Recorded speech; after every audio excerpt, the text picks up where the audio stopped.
Kyle, you need to follow on your screen. We have 2 short, sharp keynote speaker sessions, and what we decided to do is to have a very short break after each of them, and we'll break you into random groups of 4 so that you can just say hello to people for 5 minutes and think about a question before we come back together in this big Zoom room. And so Astrid will take care of that. You don't need to do anything. You'll just find yourself allocated with a random group of people to say hello. So we'll go on until from now until 11:30, and then you can have a break before the workshops.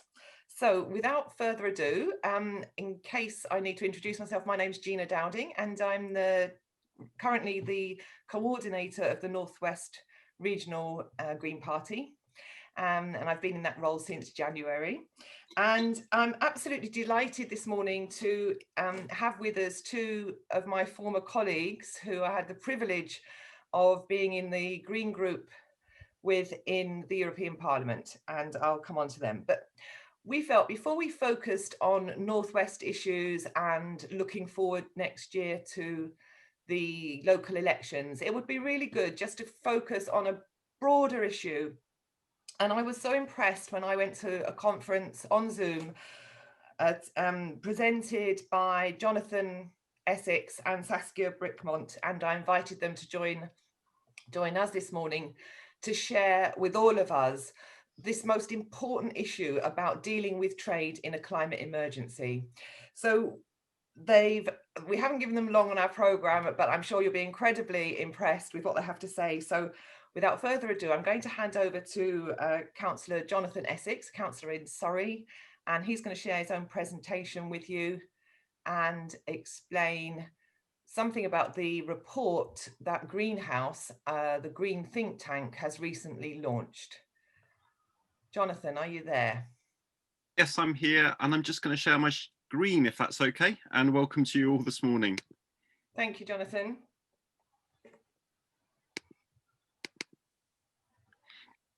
So I'm going to talk to you this morning very briefly, giving an overview of a piece of work I've been doing with Greenhouse. I've called this talk a climate deal, enabling, not blocking trade. But it could also be called a trade deal, enabling, not blocking climate. And it's really looking at a piece of work I've been doing over the last year with others in Greenhouse, which you could reframe, if you like, as saying, well, Brexit. So what's the climate impact of Brexit then? Especially if you think of Brexit as something that facilitates a free trade deal between the UK and many other parts of the world. So I'm going to start with 2 questions, if I can move the slide forward. Firstly, so you probably know that trade's excluded from the Paris Climate Agreement because it doesn't include aviation, international aviation, that is, shipping, or the impact of all our imports. So just considering Brexit, how does the UK's trade in terms of transport emissions per tonne with countries outside of the EU compare with that inside of the EU? Well, our research over the last year has found that is 5 times as much.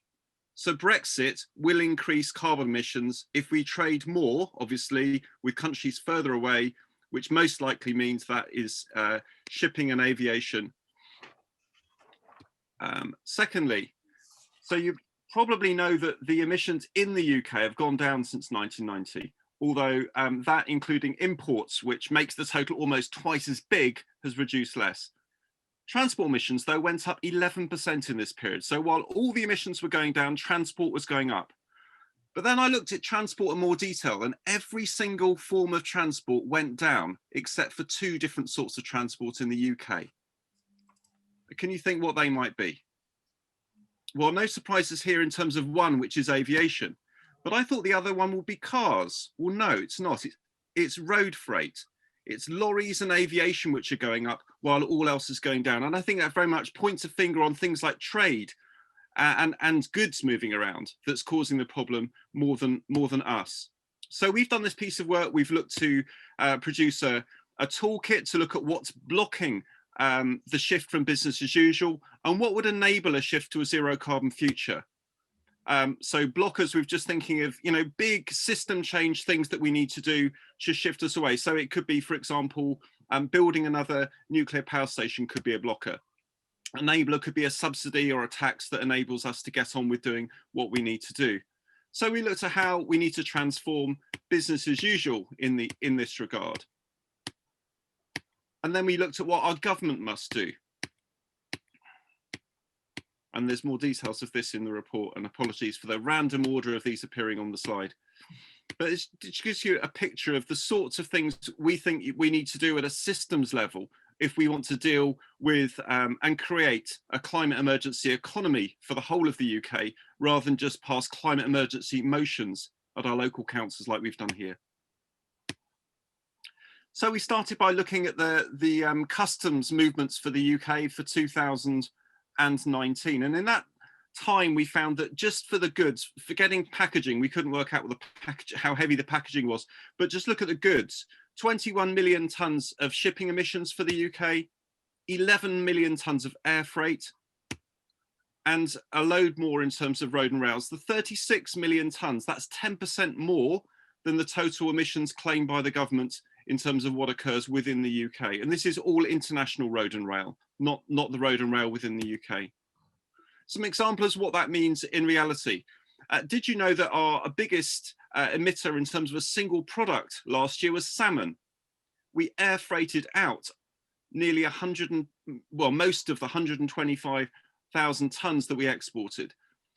But what makes this even more crazy is we imported almost the same amount of salmon back to the UK. Cheaper salmon, salmon which has been processed, often shipped, while we export the so-called higher value Scottish salmon around the world, mainly to the US and China.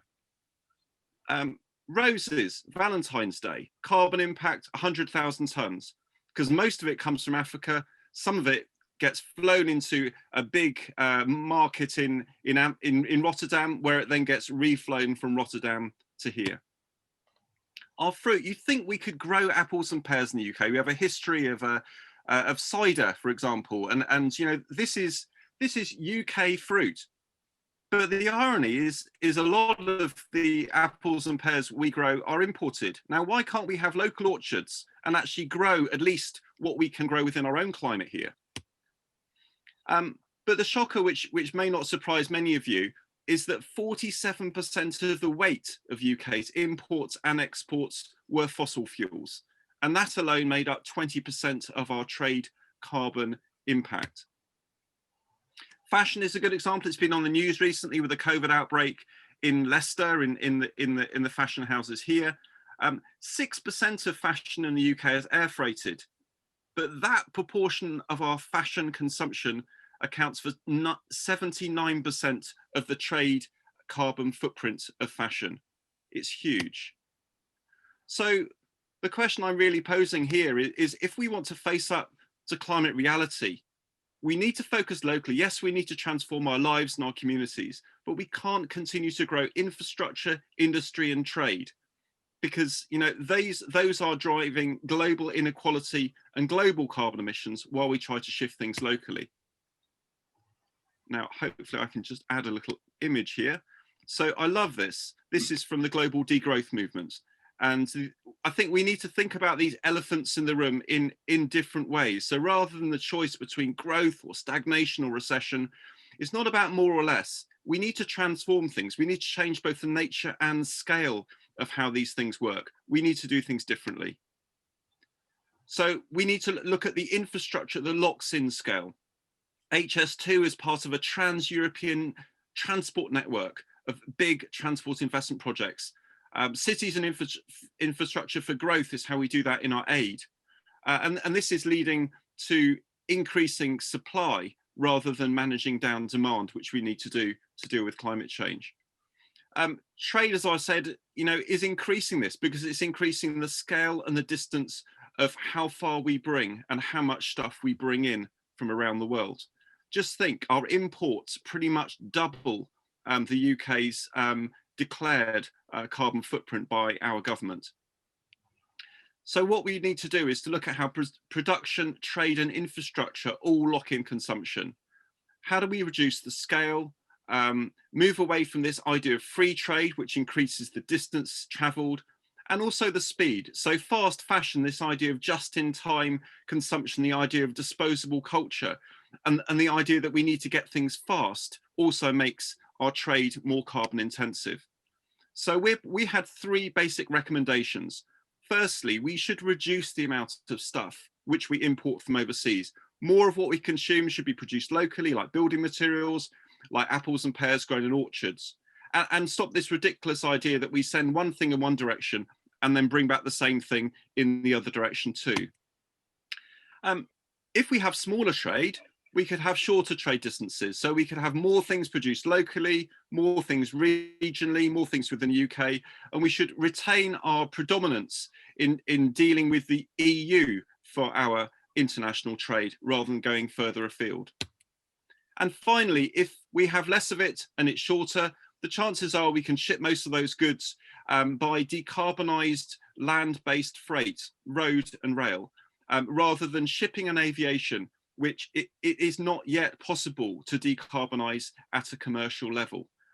We can't rely on shipping and aviation if we want to go zero carbon as the UK. And that's not just about passengers, it's about how stuff moves too. So we need trade to reach zero carbon rather than exclude trade from our carbon discussions. So I think we have a choice really. The choice is a familiar one to us as Greens. Either we choose business as usual globalisation, and you can have the mainstream politicians which hold that with one hand and then with the other hand they claim to be dealing with climate change, or we face up to the climate reality that we need to shift our economies, our livelihoods, our jobs all together while we face up to the climate challenge. Thanks, and that's a link to the report. Good. Fantastic, Jonathan. Thank you so much for that incredibly speedy, but such a dense amount of information there. Tremendous. Thank you so much. And are you okay for us to share your slides as well? Absolutely no problem. Lovely. Thank you. So we will have time for questions and answers, but can we go straight to Saskia to talk from an MEP's perspective, Green MEP's perspective, about how the Greens in the EU are trying to tackle this issue of the climate effects of international trade. Saskia. Yes, hello everybody. I'm really delighted to be here this morning. Thank you for inviting me to present what we do as a Green group. And I just wanted to let you know that we really miss you because you had great MEPs and we really miss you in Parliament, I have to say. But well, let's go to the Green Deal. So first, maybe to put the picture, you know that the European Commission adopted the Green Deal and its main objective is to reach a zero carbon society by 2050. So the target is high and reducing, that's the objective of the Commission, by 55% our greenhouse gas emissions by 2030. And we as European Parliament just voted on an objective of reducing it by 60%. Other elements are very important in this deal. It's protecting 30% of land and seas. It's also a strategy about circular economy, about a new industrial policy, protecting biodiversity, I said it, and a farm to fork strategy, which is fully in line with what Jonathan just said. It's about reshoring our production and food production, supporting organic food and agroecology and so on. So these are the main objectives in a couple of words of this Green Deal.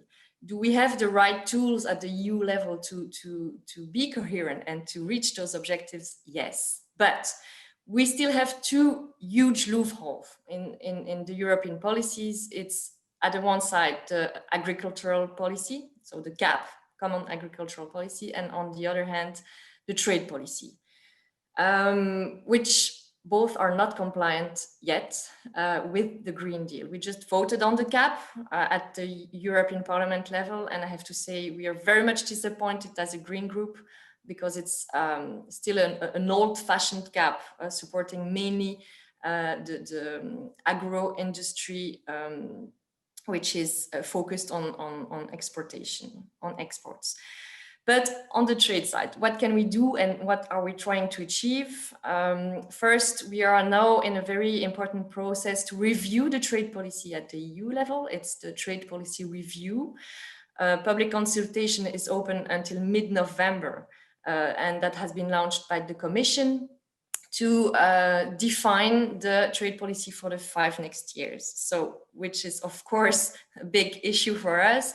It's to bring trade policy in line with the Green Deal. You still have time to participate in the consultation if you are interested, because we need to be vocal and to have as many comments as possible in line with the Green Deal. So how to do it concretely? First, maybe you have to know that there are around 250 multilateral environmental agreements that are currently into force, dealing with various environmental issues.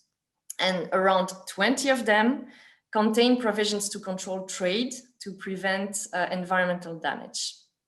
Their consistency and compatibility with WTO rules has never been questioned nor challenged. So it shows it's possible. But what we miss is the enforcement mechanism. And most of these treaties do not even have such an enforcement mechanism. So the main challenge today, and that's also a political challenge we face in European Parliament, it's finding a majority to go beyond the principles to include climate and Green Deal in our trade policies, and to concretely have free trade agreements and investment partnerships that include several dimensions. The first one is to reckon that multilateral environmental agreements prevail over trade provisions in the event of inconsistency, and the launch of negotiations should be conditioned on the parties' ratification of a set of significant multilateral environmental agreements. Second, in a case of a dispute, discourage parties to initiate WTO disputes to challenge other parties' adoption or implementation of FTA's consistent climate response measures. And in particular, international treaties on biodiversity seem to come second to trade provisions for the panels and appellate bodies so far. So what we really need is that the trade and sustainable development chapters of our trade agreements become a real part of dispute settlement mechanisms. Of course, it's not sufficient to just have a green trade policy. We also need to have a more global view and to work in line and hand in hand in cooperation with the other policy areas, such as the development policies and dialogue and cooperation platforms with our several economic partners. What we thirdly need is also to make the Paris Agreement an essential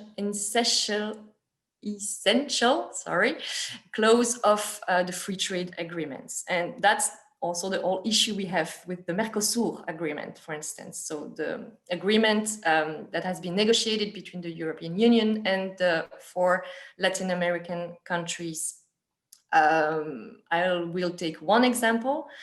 It's that the deal as it is crafted won't prevent further deforestation, while studies, and we just received a study from the European Parliament on this issue, studies show that deforestation significantly increases over the 3 years following the enactment of a regional trade agreement, which coincides with an increase in agricultural land conversion.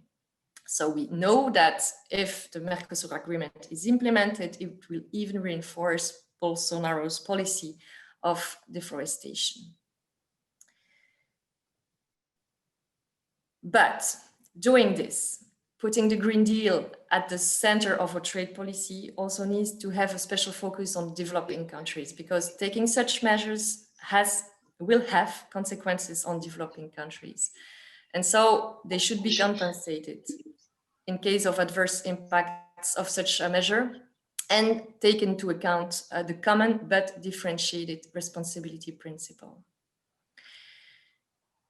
We know also that greening our own policies here in Europe, for instance, a higher protection of habitats in the EU can also result in more important deforestation, water or air pollution in other countries, and more generally natural resource depletion. So this also has to be taken into account, and of course, again, linked to our development policies. And last but not least, and Jonathan already spoke about it, responding to climate change means also consuming less, and therefore consuming better. This is also where we come back to the common agricultural policy, because we need to reshore production and food production. It is key, of course, as well in the EU, as well in the UK, but also in our trading partner countries, to ensure food security and resilience of our systems. So the study by the Green European Foundation and the Greenhouse think tank that Jonathan just presented shows, and that's very important, that around 1/3 of total global emissions are embodied in goods and services that are traded internationally. So we have, as it has been said, to go for smaller, to reduce the scale of trade, shorter distances, and reduce also the speed of trade. The study is very interesting because it provides a lot of key recommendations on the policy level. And there's one I would like to focus on in a minute. I'm almost at the end of my speech. It's the phase out and regulate the sale of new fossil fuel dependent assets, such as petrol, diesel vehicles, and gas boilers. This is an important issue, and you have to know that currently, as we're talking, negotiations, the third round of negotiations for the modernization of the Energy Charter Treaty, it's a very unknown treaty, are currently ongoing. It's the third round of negotiations to modernize a treaty that has been signed in the 90s, late 90s, to secure our energy investments around the world. So it's a treaty that is signed between 53 parties, 53 states, not only the EU. And the main objective was to protect the investments in energy, but at that time, mainly fossil fuels, which means that the investments in fossil fuels are currently protected under that treaty. What's wrong with that is that first, they benefit from protection and from an ISDS, investor state dispute settlement mechanism that brings, for instance, private investors to attack states for the regulations, the political decisions they would take that would be, for instance, compliant with the Paris Agreement, investing in renewables, investing in public measures to improve the energy efficiency of social housing, for instance. Under the ECT, under this treaty, this can be attacked by private investors that would consider that it goes against their own interests. This treaty also foresees that we are linked, that we are binded for 20 years, even if we withdraw from it. Even if the EU decides now to quit the treaty, we would be bounded 20 more years. So investors could still attack our countries in the name of this treaty. And last but not least, it also foresees to the unanimity amongst members. So the 53 members need to agree if we want changes in that treaty. We ask the Commission, we the Greens first, with other allies in the political groups and NGO, civil society that's very active on this issue. We ask the Commission to, of course, suppress this protection, suppress this investor to state dispute settlement mechanism, and to modernize the treaty in order to make it compliant with the Paris Agreement and all the agreements that have been taken after the conclusion of this treaty. But so far, after 3 rounds of negotiation, a lot of parties do not want that because they rely on fossil fuels. Japan, for instance, refuses to include the Paris Agreement, Turkey as well. So there's no unanimity to do so. So what we need now is, we see that we won't get it, so we need to withdraw from this Energy Charter Treaty. And why am I taking so long to talk about this to you? It's because we also need you. We also need the citizens of the EU to mobilize against it, because now it's also up to the Council, so to the ministers, to our governments, to say that as there will be no modernization of this treaty, we need as a EU to withdraw from it. If we don't do so, we are bounded even more than 20 years. And this is absolutely going against our Green Deal objectives and the Paris Agreement. So I can give you more information about this and how to mobilize, but I think it's important. Of course, motions are not sufficient, but it's a good signal also to our governments if local councils mobilize against such treaties that go against our public interests. Thank you very much. Thank you, Saskia. I can see people clapping you. Thank you both so much, and particularly Saskia, your expertise. And I should have said that you are the Green Group's lead person in the European Parliament, and the level of detail and the complexity of this is so important. And I should just say how the Greens lead on this. So the 2 things: firstly, it's the Greens that are saying we must align trade and climate policy, because at the moment they're separate, they're going in different directions. And to do that, we need this kind of expertise that Saskia has and arguing the case in the European Parliament. So thank you so much for all that detail. And it is really interesting to know that there is a role for us in the UK in terms of mobilizing against treaties that are going to be on the table, and even when we're out of the EU. What we're going to do is to have just 5 minutes now in random groups, and then we'll come back with you and Jonathan, please, just for 10 minutes Q&A. So it'll just give people a chance to say hello to someone and think through a question. I can see that a couple have been submitted.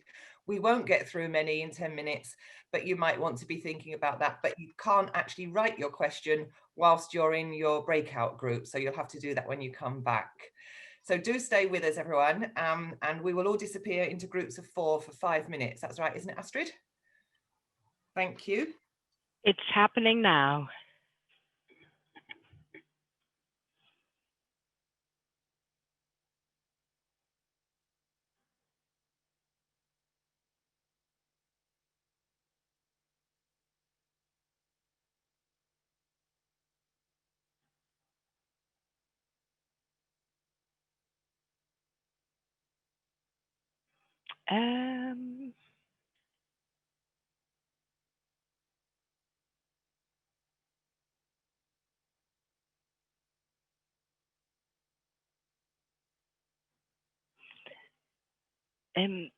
There's one person who's on the phone. I'm really sorry. I don't think I can add you to the breakout room. I'm really sorry about that, but I think it doesn't work. I only got your number. It ends with 0463.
Hi, Evelyn. We forgot to mention I'm recording this. We should have mentioned that to everyone, should we? Okay. Well, you're still recording. Can you not pause the recording at the moment? Yeah. Evelyn, have you, Yeah. you were going to just go through some of the questions that have been Yeah, written. so if you've got questions, some people have already started to put questions in the chat, so can you put your questions in the chat, please, and I'll read them out. We'll do as many as we can.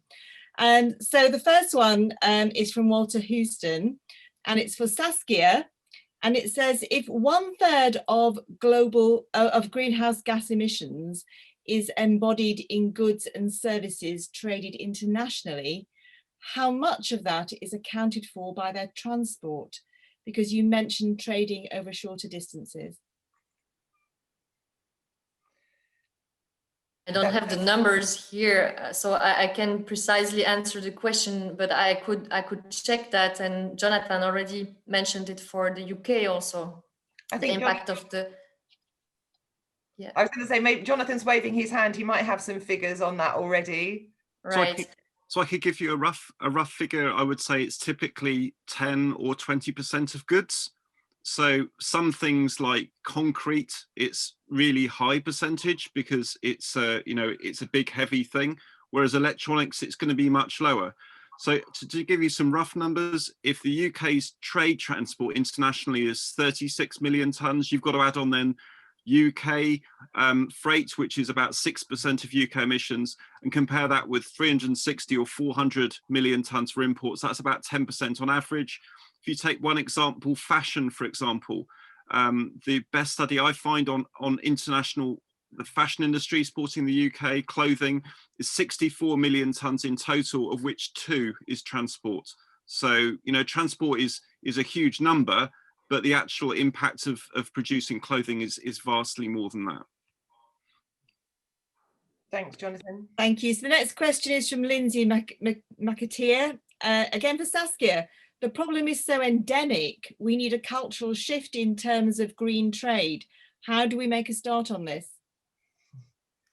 I think we've started, really. The Green Deal mentions that we need to use all our tools also on the external dimension, including trade, to green our policies and bring our partners to do the same. So influence actually in our external policies.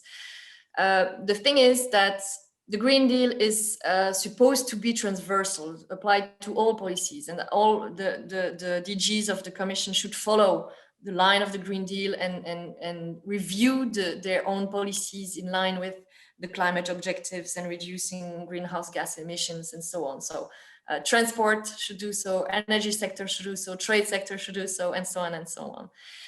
But when it comes to reforming very important packages, such as the Common Agricultural Policy or the trade policy, we still hurt a wall, a conservative wall, but also sometimes with the traditional majority of socialists, liberals, and conservatives that work hand in hand because, and it's mentioned in one of the questions, also because of the heavy weight, the still heavy weight of the lobby sector, the agro-industrial sector, the industrial and car sector when it comes to the Mercosur agreement, chemicals and pesticide sector also have an important weight when it comes to trade agreements with third countries such as the Mercosur. Why? Because a lot of products are starting to be banned, to be forbidden in the EU. It's also a big deal with all the negotiations with the UK about Brexit, right? Forbidden products in the EU, but that are still produced by our industries for exports to third countries that still allow them. Whatever the impact on the environment, whatever the impact on health. And that's where we say, no, it has to stop. If we have norms, if we have such bans in the EU, it's for a good reason, for health reason, environmental reason, climate reasons, and we need to apply the same when we invest abroad, when we export our projects. They have to be clean. And in the other way, we have to stop to import products that are not produced along the same standards Why? Because it means that we could import, and we are doing it actually. It's a reality today. Soy that is produced in Latin America and Brazil, not to name it, with pesticides that are forbidden in the EU. So we are importing products that we're not allowed, that our producer or agricultural sector is not allowed to grow that way in the EU, which is also a deloyal, how do you say that, competition between different economic actors, between the agriculture in third countries and in the EU. And so I have to say that with the pandemic, there is more awareness about this global context. You know, it's very often difficult as Greens to explain things because everything is interlinked, right? It's difficult to bring this cultural shift because our own production system is also linked now in a globalized world to our trade policies and how it works in third countries.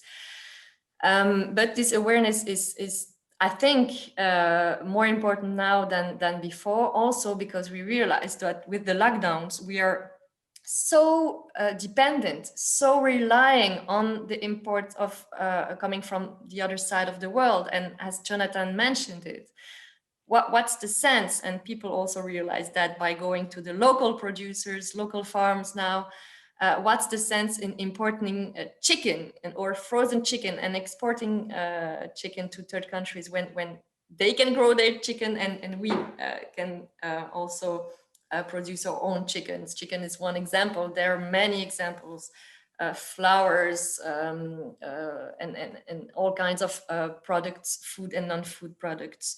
And so this is also part of the answer to the transport issue.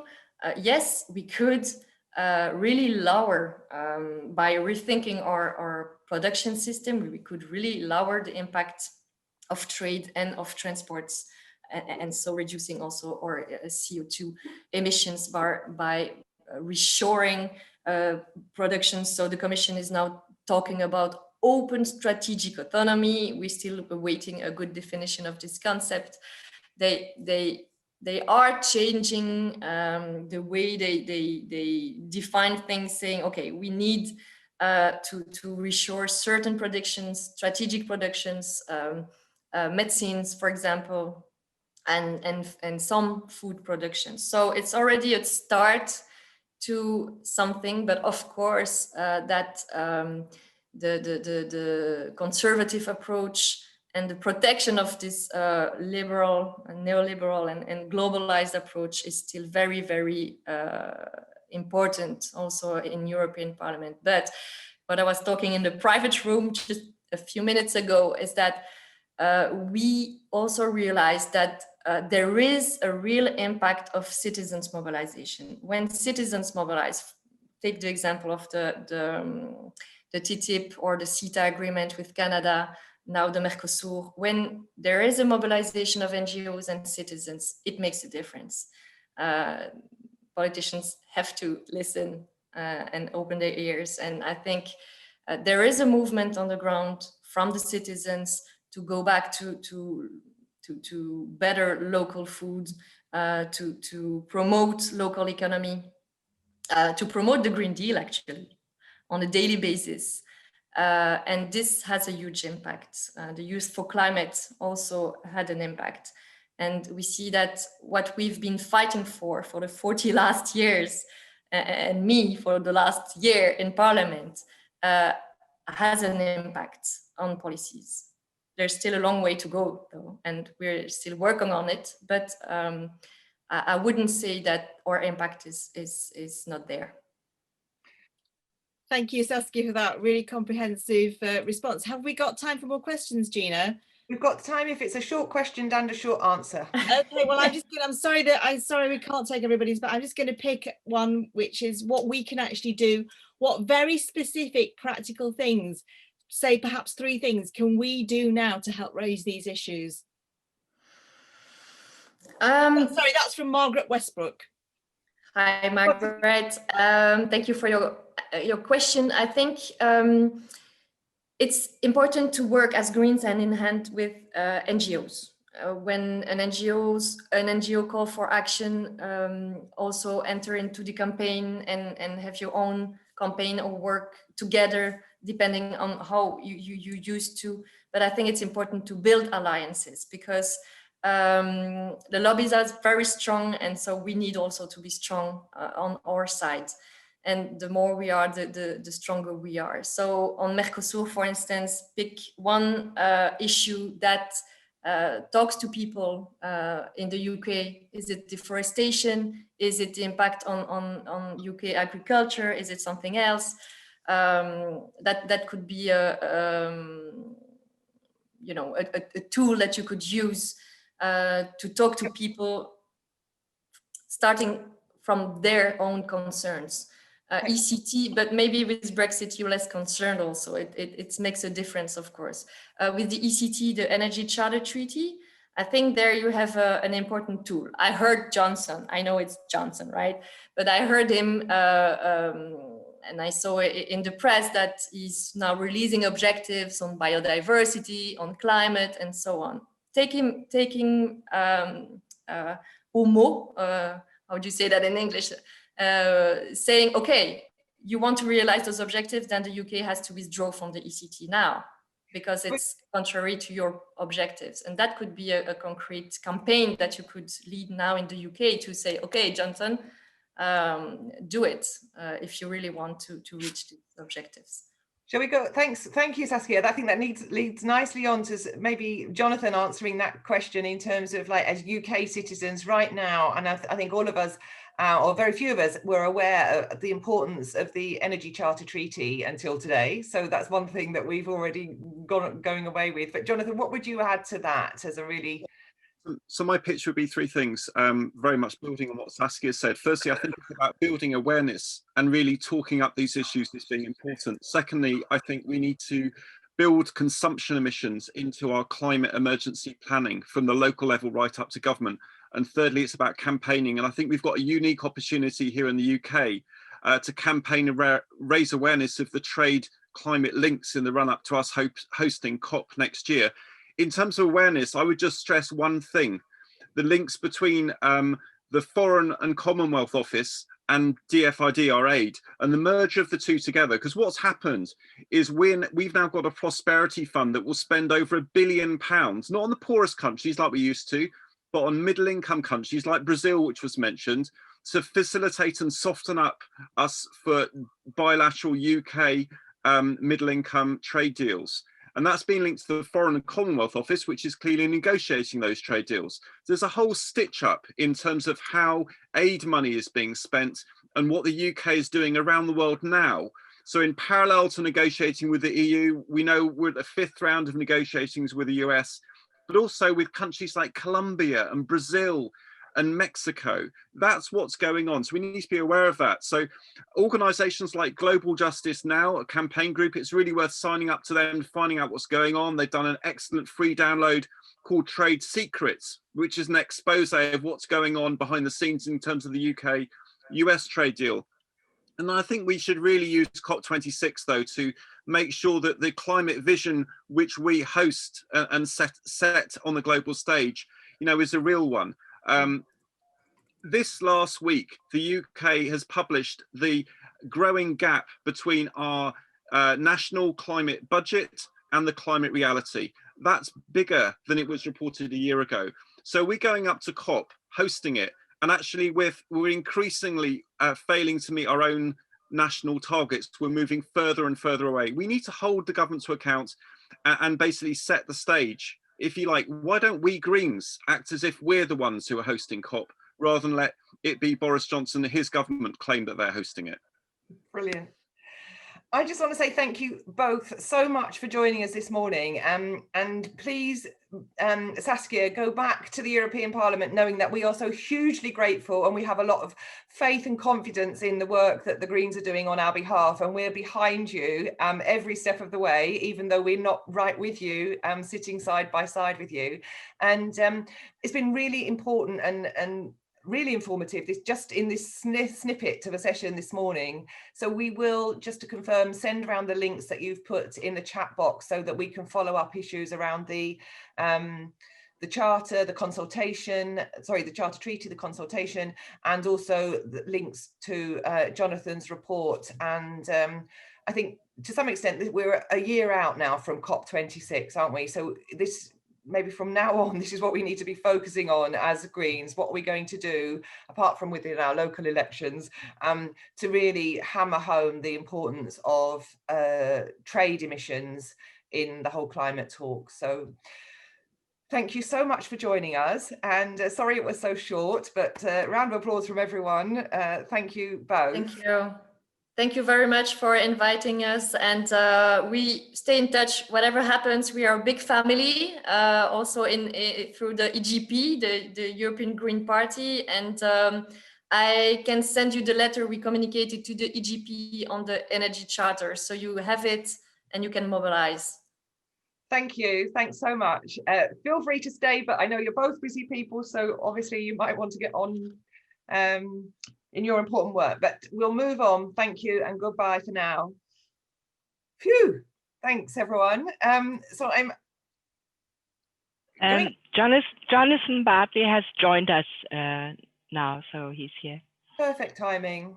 Perfect timing. So we're going to move on now with a focus, but also having invited one of our German colleagues, Sven Giegold, to join us. We're going to now look at the issue of local elections, but Sven represents North Rhine-Westphalia as an MEP, and we had a short conversation sometime last year, because my year in Germany was spent in a small town in that region called Paderborn, which was terribly conservative at the time, but I gather now has Green elected representatives. So Sven might want to mention that, as well as the success that they had in North Rhine-Westphalia last year in the local elections. So Sven, are you there to tell us more about how you turned your region green? Well, thank you first, Gina, and thank you for inviting me. And I first also would like to start saying that how much we miss you. And you are missed in every way, I have to say, and not only politically, also you don't believe how boring it is to do politics with French, Spanish and Italians. There's no sense of humor in politics. It is so horrible. So in all the committees, the Brits are missed. So I know for you it's a serious matter, for us as well. But we should never let our adversaries destroy our sense of humor. Beyond that, I have prepared some slides for you to explain you a bit better what happened recently in North Rhine-Westphalia. And I guess you invited me because North Rhine-Westphalia is known in Germany as the old industrial heartland. And that is basically also a region of deep economic transformation. It was already a deep transformation, and obviously a new one is on the road. I will try to that this works now. I hope you can see it. So I have prepared lots of figures. I'm an economist, so sorry for this déformation professionnelle, and you will understand it with a sense of, where is it here, with a combination of my explanations and a lot of old, a little bit of Old Saxon, which you're all able to speak. So first, the recent results and why it's so special what happened in our region. You can see it's not long ago, only a bit more than 3 years, that we had a disappointing result of 6.4% in our land in the state elections. a few in the federal elections also. For our level, a weak result of 7.6% in the federal elections. That was the result in our land of North Rhine-Westphalia, which has about, I forgot to mention, 18 million inhabitants. But then only less than 2 years later, we achieved in the European election the best result the Greens ever had of 23.2%. And then again, in the local elections, just 2 months ago, 20%, which is of course difficult because you need to have candidates everywhere in order to be achieving this. And since then, we have for the first time a lot of mayors elected. So in 4 large cities, we have now green or greenish mayors in Cologne, in Bonn, in Wuppertal and Aachen. And also, which is most remarkable, in some small towns and even villages, we got green mayors elected. And please note how many women were elected, which we never had to that extent. The basis of this is an ever-rising share in the opinion polls. So when in January 18, we started with 9%, and it developed to more than 23%.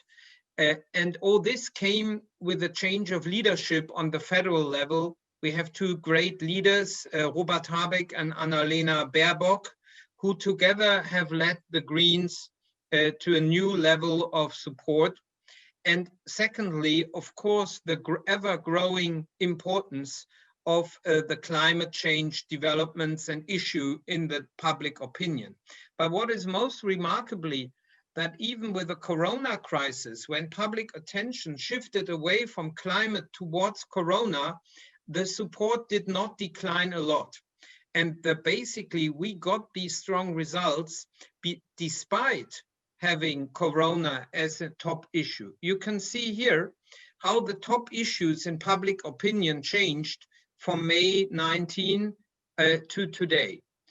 You see the green line is the attention of the top issue for voters of environment and climate, which was the top issue just around the European elections. And that is why we grew so strongly. But of course, you also had a strong importance of the refugee issues, where the Greens stand for the right to asylum, against the death in the Mediterranean, and for an open society and strong integration measures. You also see social justice doesn't play a top role in Germany at the moment. That is the red line. And also economy and business was not very important because the economic situation of Germany is stable and good.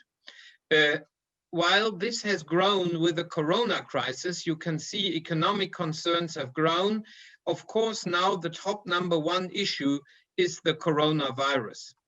So this is basically the reason why people, what people think about. And now what is interesting about the local elections, if you ask people what are the key issues for these local elections? So it was still, despite corona, environment and climate, the economy, education, integration and migration, and transport. And these were the core issues. For the Green voters, though, for 80%, the main reasons to vote for us was climate and the environment. So credibility on climate and environment is absolutely must-have in order to be successful. What is very encouraging for us is if you look at who voted for the Greens, we had achieved between those aged 16 to 24, 34%, and then from 25 to 34 years, 24, and you can go downwards and you can see that the young generation, the generation Fridays for Future, is the generation which has brought us to that success. But you can see also the considerable share of the vote or up to age even 69. What is interesting now, there's no data for the local elections, but there's data for the federal elections in comparison to the European elections, and this is quite interesting to see. For the European elections, our federal list was led by two Greens which belong in the Greens to the left wing. This is Ska Keller and myself. So, you know, the German Greens are split into two tribes. I spare you all of this. It's a complicated matter. However, even if we had two lead candidates from the left, we achieved to, what is not so surprising, to get 1.2 million votes from the SPD, so the socialists. We got 600 votes from the left, which we nearly killed in the European elections. There was not a lot left of it, I have to say. What confuses me more is that even 480,000 of the liberals voted for us. And what confuses many even more is that we got more than 1 million votes from the Christian Democrats, which is our conservatives, although they should not be confused with Boris Johnson. They are a more serious bunch of people. The point is, basically, we got votes from everywhere. And that is very interesting to see. And the Greens have managed to remain faithful to our key values, while at the same time be appealing to people from quite different ideological backgrounds. I would like to draw some conclusions, because there's not a lot of time left, what I believe was the basis for that and what are key challenges for the future. So first, we are a credible movement for change. Without a strong change message, Greens will not succeed. But we are trying really the most not to be seen as those who are only piling up problems and complaining and criticizing, but we are proposing, we are trying to offer solutions, to propose alternatives, and to be faithful So second, we have to be faithful to our key values. This is in particular ecological sustainability, social justice, an open society, international cooperation, and European democracy. And it was this strong attachment to European democracy which has brought us to the European election result, so that we are seen as those who defend most European solidarity and democracy. We are not running after those who complaining about the loss of some regional decision-making powers and so on. We believe that in a globalizing world, we need a strong but democratic and socially just Europe. At the same time, and I say this very clearly, we wouldn't have got there if we were not seen as part of those who defend the basic institutions and ideas of the Federal Republic of Germany after the war. And this is in particular a strong parliamentary democracy, of course, with ideas to reform it towards stronger participation and less lobby influence. And second, a social and ecological market economy. This is, I think, very fundamental.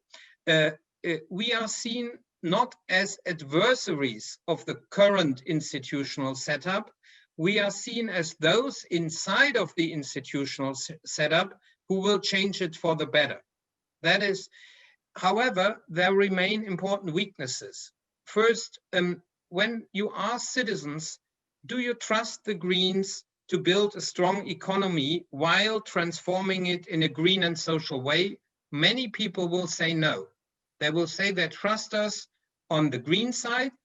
They trust us a lot less that the businesses will do well. Second, I believe we will live in a time of growing security concerns. Globally, when you look at the geopolitical situation, but also the many issues of basic security, including the traditional question of crime, but even more importantly for us, we are asking a lot of change. we are asking to profoundly change the way how we consume and how we work.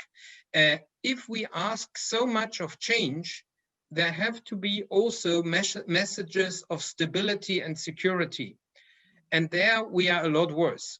Third, as you perhaps know, the German Greens were in government in a time when we have made deep cuts into our welfare system. The red-green government on the federal level was a huge problem for our credibility on social justice. And until today, we suffer from that. And therefore, it is so important that we stay faithful to our policies of limiting economic inequality. And lastly, many people believe the Greens, well, in the end, we are asking for too many rules and even going into the very depth of private life. I would put it like this. If people believe green change means a limitation of personal freedoms, like you shall not eat meat, you shall not use a car, you shall not this, you shall not that, and people feel these limitations of freedom are not well founded, then this is very dangerous, because our voters love freedom as they love a stable planet. So we have to be careful with the messaging. We know we have to change, but we may not be seen as authoritarians who tell people how to live. And this is a fine balance to strike. And lastly, I think, and that was the key lesson of these local elections, people expect from Greens, when they are now leading in local authorities and often are first or second group in the local city council, they ask from us that we do the green transformation while at the same time protecting jobs and social security, and make this change in a way that it's doable for all citizens. And there are two areas of concern. This is housing and transport. Affordable housing, the greening of housing, as well as transport, which is functioning and at the same time turning towards the green side of things. So this is some ideas and experiences from North Rhine-Westphalia, and I wish you all the best. And I know that it is so much easier to achieve this in our election system than in yours. We have proportional representation. We had the possibility to learn from being elected step by step, being in government in many länder. Oh, this is so much harder. And this is why we are so happy to be your partners who achieve to build a strong and sizable Green Party, despite of your deeply unjust election system. And I really wish you well, and I hope that this was useful. Thank you, Sven. That was very, very useful. Yes, incredible. Thank you for all of that very, very useful information. We're running out of time, but that is par for the course. And I would like an opportunity for people to ask you a couple of questions, but we have Jonathan Bartley with us, co-leader of the Green Party of England and Wales. So I'm going to let Jonathan say a few words, maybe cut down the time he had prepared. Jonathan, are you there? I can't see you on my screen. I am here, yeah. Thanks, Jonathan. I'm sure you can maybe say a few words about Sven's impact and absolutely. Yeah. I've been making copious notes, and I'll try and be really, really quick, because I think it would be helpful just for me to make some reflections on comparing what's happened to us with the picture that Sven's laid out. So, as you say, Sven, if the electoral system is a problem, we've had 2 snap general elections, and we've seen ourselves go up in the polls, and then when the snap general election hits, we go down and the vote gets squeezed. And so we make those gains in between elections, and suddenly in the 6-week election period, everything's focused on the 2 big parties and we get squeezed. But of course, in the European elections, we beat the governing party here. It was a major, major achievement. That wasn't that long ago. And our strategy has been very much building up from the local level. So in the local elections, the last local elections, we doubled our number of councillors in one election. And that was because those gains came in, 90% of those gains came in seats that we were targeting, and seats we'd worked in for 2 years. So while the Green Wave gave us a lift, the results actually weren't that surprising, because they were the seats that we're targeting, and that Green Wave just gives a little bit of lift over the line. I guess the other thing I'd flag is that in 2017, it's what you talk about, where your votes came from. And we've had this other, the framing of Brexit, which of course has been right up there at the top. When you did that issues tracker, Brexit has been right up there at the top. So we've had to contend with that extra layer on top of that being the most important issue for many, many people for a long time, and 2 general elections framed around those issues. But also we've had Jeremy Corbyn as leader of the Labour Party really coming in 2016, taking a very significant proportion of our policies into the Labour manifesto and actually obliterating our vote. So what happened between 2015 and 2017 was that in 2017, our general election result could be split down into 3 parts. A third of our votes in 2017 were people who had voted for us in 2015.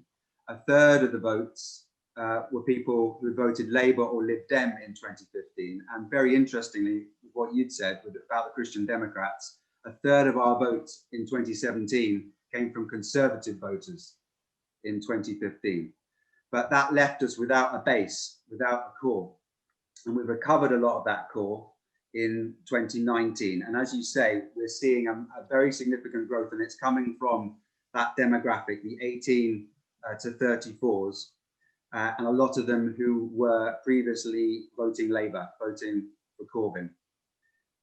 So that is where our big vote increase is coming, and now in some polls have us as the 3rd party, so overtaking the Liberal Democrats. So, you know, Labour, Conservatives, and then the Greens, but very, very far behind, of course. You know, we're all struggling around on kind of 5–6%. In local elections, though, we do poll much higher. In the London Assembly elections, Sian is polling around 10%, which is quite, it's huge. She got 6%, and that was a record. And prior to that, that was last time, we'd never even held our deposit, so we'd always got under 5% in London elections. So we more than doubled that, and we want to increase our London Assembly members. And I think what you've learned in Germany is under PR, where you can get those Greens into positions of power, people realise that they can get Greens elected, and so they're more likely to vote in future. So that has been our strategy. And just the last thing I'll say is the local elections took us from being an opposition party on 5 councils to playing a part in running 18 local authorities. So that was a huge shift. So we are now, you know, playing a part in actually running local authorities, 18 places around the country. And of course, that gives people the idea that Greens can run things and gives us a chance to establish our credibility, which of course you've been doing for a long, long time in Germany. But I mean, those are some reflections on how the 2 things compare. But Sven, thank you so much. It's really encouraging. And I've taken a picture of your slide, and I'm going to take it back to our political strategy working group. Thank you. Thanks, Jonathan. Thanks again. I'm going to use Chair's prerogative of not going into breakout rooms and going just straight to questions, so that we get a little bit more feedback from people or questions. Evelyn, have you made note of anything that's come up that hasn't been addressed? Well, people have been making comments. I don't think I'm not sure that they've entirely had time to put questions in. So if you have got questions for Sven or for Jonathan, can you please put them in the chat now? I'm going to start with one. Sorry, Gina. I'll start with one while people are typing. So Okay. Sven, it's wonderful to see that you've actually got Green mayors in so many of your cities and villages and towns, and presumably they are elected on a first past the post system. Or how does that work? No, it's a 2-round system. So you have to be one of the 2 leading candidates, and then there is head-to-head choice. And of course, we were in more races, but we didn't win of all of them. And one other question, I did visit Germany quite a bit in the past, and I was surprised, certainly the area I visited, they didn't do door knocking. It wasn't the custom in Germany. Is that the case still? Do you actually go around and do door knocking, or do you do all your communication via leaflets and social media? We do a bit more nowadays, but still, we do more, but it's still not the main form of communication with the voters. but obviously it depends also from local authority to local authority. And of course, for us, the media plays still an important role, of course, not only social media, but also the strong public media system is very important for the Greens. Thanks. So we've got a question here from Lindsay McAteer for Sven, and it's, is MMP the best form of PR in your opinion? I don't know what MMP What? Yeah, exactly. What is I know this? what MMP is. Lindsay, can you enlighten us, please? Mixed member proportional, the system they use in Germany. Say again? Mixed member proportional, the Okay. system that is used in Germany. Okay. Well, well, first I can say that our system was designed by British political scientists after the war, and we are extremely grateful for it. I have to say that first of all. Second, it is. I personally like the fundamental of the system because it allows half of the parliaments to be half of the members of a parliament to have a clear attachment to the local authority, the local circumscription, which means they are also more independent from their political party. They are more directly accountable to the citizens. On the other hand, the proportionality is assured, and above the 5% thresholds, all votes count. But obviously, this comes to a limit when the one party is too big in comparison to all others. And this is what we now have on the federal level, that the Bundestag is already the second largest parliament in the world after the Chinese Congress, with more than 700 members, because you need ever more. If one party wins more or less all seats in the regions, then you have to divide them by the Länder in Germany, the 16 states, then in the end you have to grow ever bigger the parliament as a whole for ensuring proportionality. And therefore there is now a huge debate in Germany how to reform the system.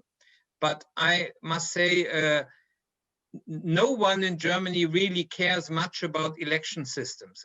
People are more or less happy, and we care about other issues. I understand that this is very different from a British perspective. We've still got that battle to fight, I think, Sven. That's why we have to care. Exactly, yes. I know. Okay. Thanks, Sven. So I've got a question here from Lindy Brett. And also James Topham asked the same question. How important is social media in campaigning, and what is most effective? Well, first of all, I must say, I think social media has become very important, but I think much more important than is, of course, also the product you want to sell. And I think the first thing one has to reflect about when it comes to local elections, what we discussed here, is the quality and the credibility of the candidates. So, and is the candidate standing for the right values and at the same time seen as being able to deliver in the real world? And if you cannot match the two tests, you can post as much as you want, at least in our context. And beyond that, for us, it is very clear that we have spent in particular for the European elections, where the personal contact is less important. We have spent a larger and larger share of our election budget to advertising on social media. It is true. And there, of course, we have big problems because the extreme right in Germany is now dominating, in particular YouTube, but also Facebook.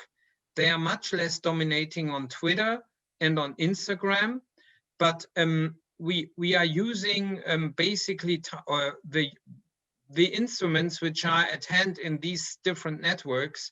And what we have found effective are short films which address target groups with clear messages from the Greens. So basically, and they are then delivered to the groups which are most of interest to us. Yeah.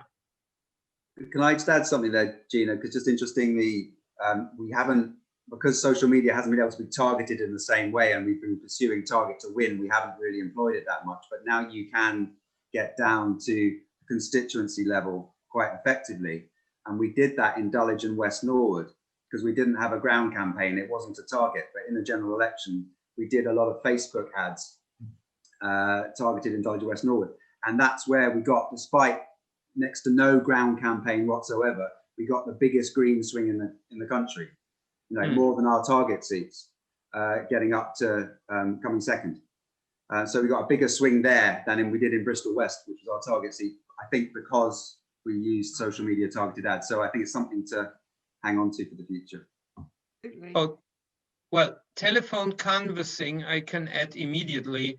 People in Germany feel as an intrusion in their privacy, and this would certainly not increase the share of the Greens in elections. No party does it in Germany. So that's a question here from Abby Mills about telephone canvassing that Sven is responding to. Don't know whether you want to say anything about that, Jonathan. It says here the local Labour Party are doing lots at the moment. So is it worth considering? I think maybe the culture is slightly different here, but where we've definitely upped our game with phone banks in terms of mobilising our own members and supporters. So, you know, telephoning being a very good way of building capacity to get people active on the ground, convert them from dormant members into activists on the street. And also in terms of fundraising, I think we've got more to do in terms of telephone canvassing, but I don't think we've done any direct pilots to see how effective it is as a party, but we know it's effective in building our own capacity and calling our own members to mobilise them. Okay.